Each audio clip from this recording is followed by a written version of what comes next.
Bet this wasn't a lesson in your school. The organization Planned Parenthood teaching teenagers at a California high school to choose their gender.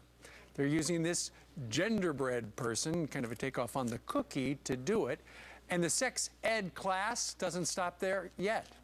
But is that really Planned Parenthood's business? Teaching your kids about the birds and the bees. Join us right now, Fox News contributor, Dr. Robert Jeffress, down in Dallas. Good morning to you, doctor. Good morning.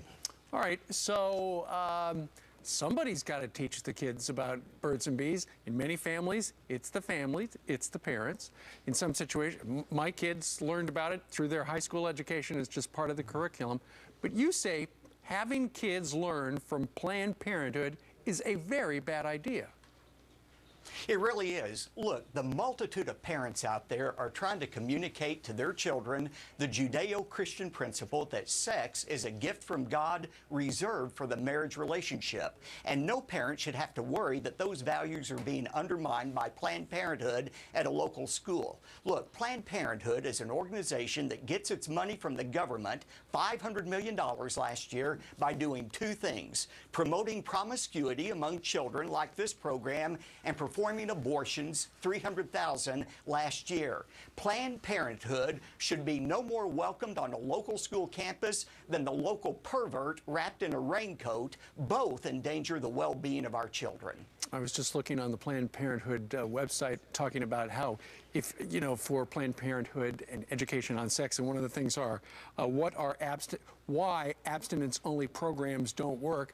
That flies in the face of your particular message. Also, we've got from a questionnaire some of the questions you're supposed to ask as if you were consenting for sex. For instance, do you want to go back to my place?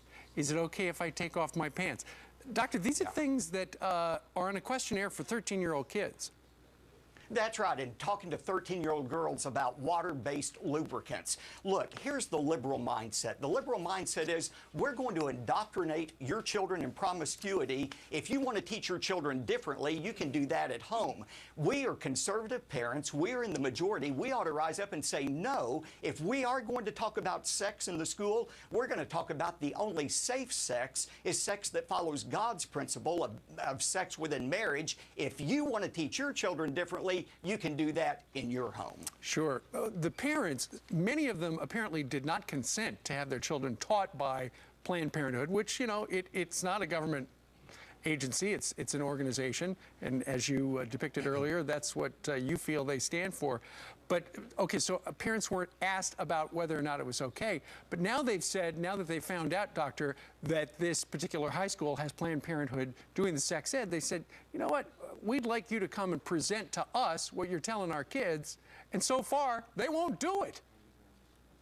No, they don't want to do it. And you know what they say is, here's the liberal strategy. Well, you can always opt out of a class like this. Right. No teenager, no child should have to opt out and be ostracized and be labeled a prude. We shouldn't be teaching these kind of liberal values in the school. When Planned Parenthood starts talking about water-based lubricants to 13 and 14-year-olds, they are giving their implicit approval for sex outside marriage. And look, if a child, a 13-year-old guy, is saying, do I listen to my parents or do I listen to Planned Parenthood? Guess who the child